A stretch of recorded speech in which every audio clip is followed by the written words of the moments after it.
What's good, YouTube? And welcome to the house. So much has happened from Dark Neostorm. It is actually insane. Just all this information out at once. And Destiny heroes by far are shaping up to be just amazing. All this legacy support for Destiny heroes, super quants, ooh woo for hires, whatever you may have it. But first, we've got a sale on eBay.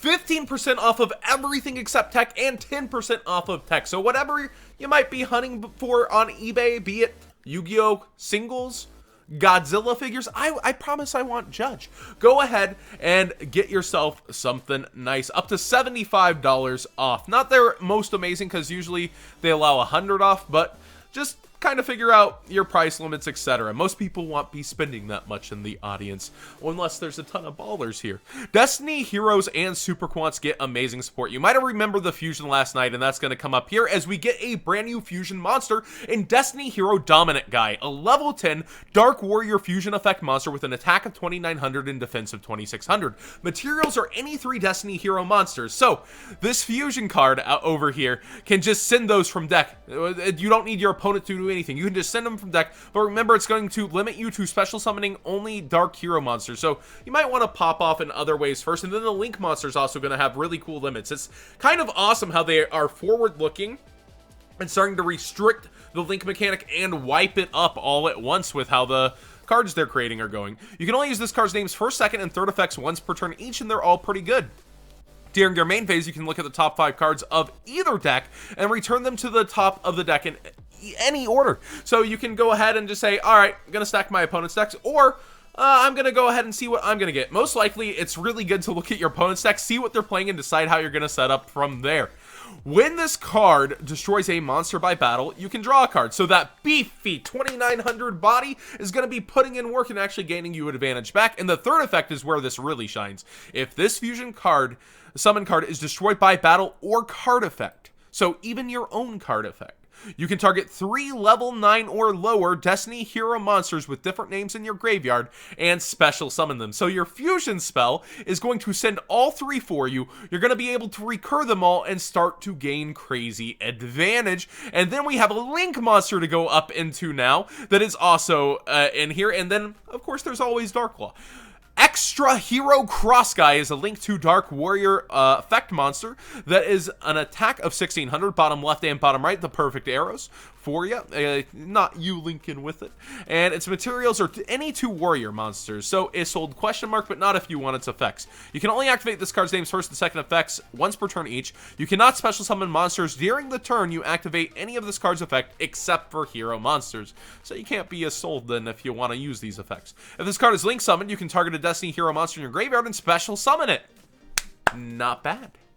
Also, you can tribute 1 Destiny hero monster to add 1 hero monster with a different name from the tributed monster from your deck to your hand. Very specific, very nice, but a transition up that is awesome for this deck. And the trap card I do like, and the Gumblar makes me feel like summoning during your opponent's turn is more and more possible as players set up to do that. So let's read and see if it's worth the payoff.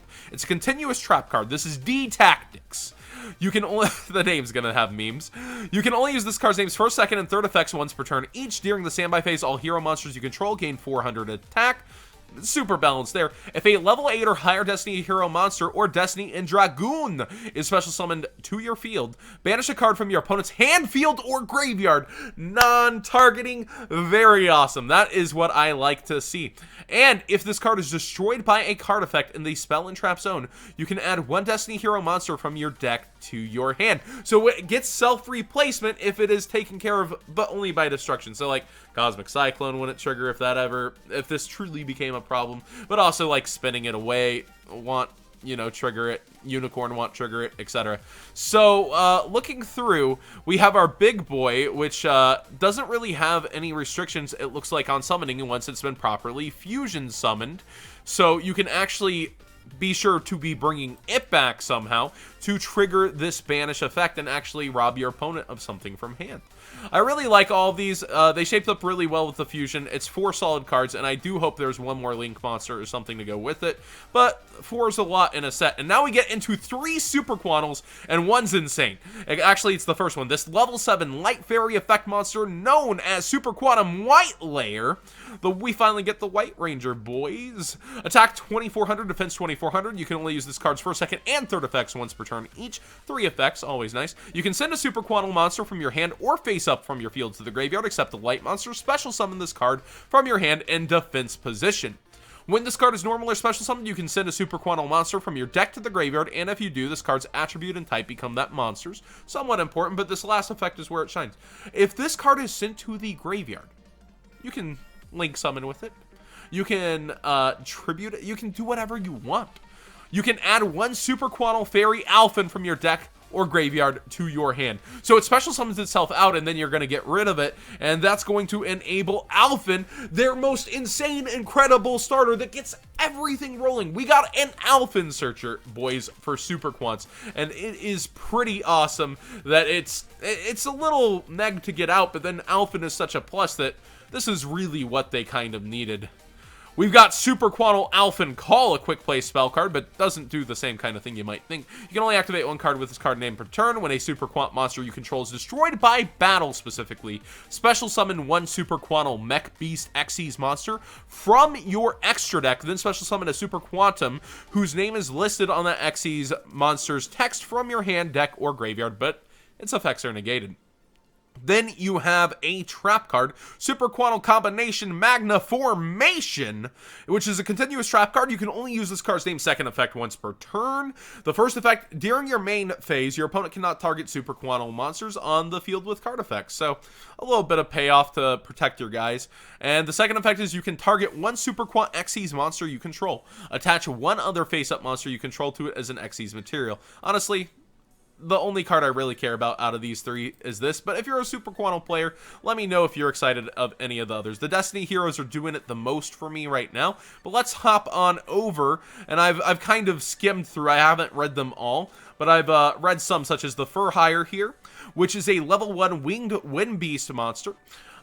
Winged Beast monster, as it were. Attack 0, defense 0. You can only use this card's first and second effects once per turn each. During your main phase, you can special summon a Fur Hire from your hand. Ooh, woo as always. If a monster Fur Hire is special summoned to your field while you control this monster, except during the damage step, you can target 1 monster Fur Hire in your graveyard, special summon it in defense position, but place it on the bottom of your deck if it leaves the field. I don't think this really solves too much for them. It helps them with their late game, and they need more help setting up. So I'm a little bit let down by this. I wish it just specialed from deck. That's really what they need, rather than trying to link off and continue through. It's rough for me. It's a yikes for me on this. But let me know what you guys think. We have Yuki Musume, the Ice Mayakashi, a level 1 water zombie effect monster, attack 0, defense 1900. You can only use this card's name's first effect once per turn. If this card is in your hand or graveyard while you control a Mayakashi card other than herself, you can special summon this card, then send a zombie monster from your deck to the graveyard. That's pretty good. You cannot special summon from your extra deck except Mayakashi monsters. That's pretty bad.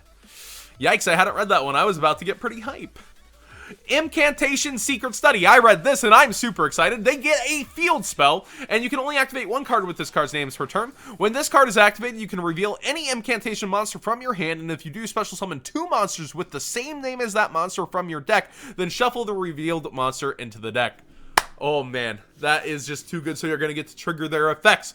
Once per turn, if a ritual monster is special summoned to your side of the field, you can target a card on the field and destroy it. Can, optional, everything about this is really good. You get free advantage to board and the effect to actually activate without having to have what you needed in hand to activate, and then you're also able to get free pluses off of this. Really, really good for the incantations in my opinion. I'm always just so hype, and every incantation card feels like really good generic future ritual support for the future. Magical Musket Bloody Crown. So remember, you can just plop this on the field with your musket boys. You can activate this card's second effect once per turn. You can only control one of this card, and then the second effect is, during the main phase, you can special summon one magical musket monster from your hand, and if you do, and if your opponent's main monster zone in the same column, the special summon monster zone is unused, so basically the zone across from it, it cannot be used until the end of this turn. I don't know. It is an extender play, so like that's my favorite part. This all seems unnecessary. Like this part's actually really good. So your problem typically is getting bodies on board. So this can be played automatically behind a card, get your advantage off a magical musket, and then special summon one out of your hand. The second effect is actually really unnecessary. It's just an added bonus, I suppose, because you can now summon during your opponent's turns and also try to get effects off, which is somewhat nice. It realistically just helps you get monsters out of hands without having to rely on Ties of the Brethren. And also, I'm hoping we get our magical musket dude imported along with this, so maybe some future implication on when we will be seeing our magical musket link monster. I believe it's a Max. We also have the Weathery Rainbow Canvas, which is a continuous trap card. You can only control one face up the Weathery Rainbow Canvas. The Weathery effect monsters in your main monster zones of this card's columns, and its adjacent cards get the effect. So the T effect, all three along it. If your opponent's controls a monster quick effect, you can banish this card, special summon one the weather monster from your with a different name from this cards from your deck. Also, you cannot special summon monsters from your deck the rest of this turn. That's an for me, but cool that you can kind of get what you want on demand.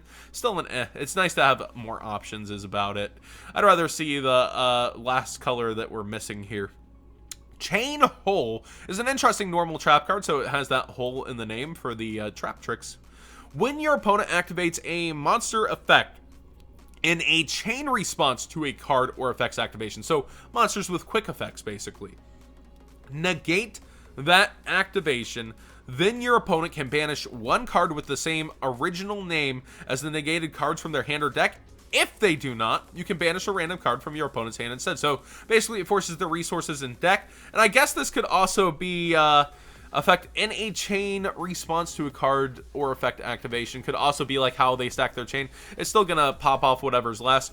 Pretty good overall. I like its being generic. I think it'll be an option for trap tricks, but let me know what you think of it as a general card. I don't think it'll be just played in like anything. It's cool that it does get the negate off though, a generic negate, but it needs it to be chains. And let's face it, chain links start to stack a lot these days. So what do you guys think? This set is shaping up to be insane. If you haven't seen all the news, I'll have the other videos linked right down here. Subscribe if you haven't already, but man, Dark Neostorm is so crazy. All of this, 5 freaking articles in one day and so many cards. But thank you so much for watching. Again, subscribe if you haven't already. Like the video if you enjoyed the conversation, and let me know what you think down below. I truly am interested. Thank you so much for watching.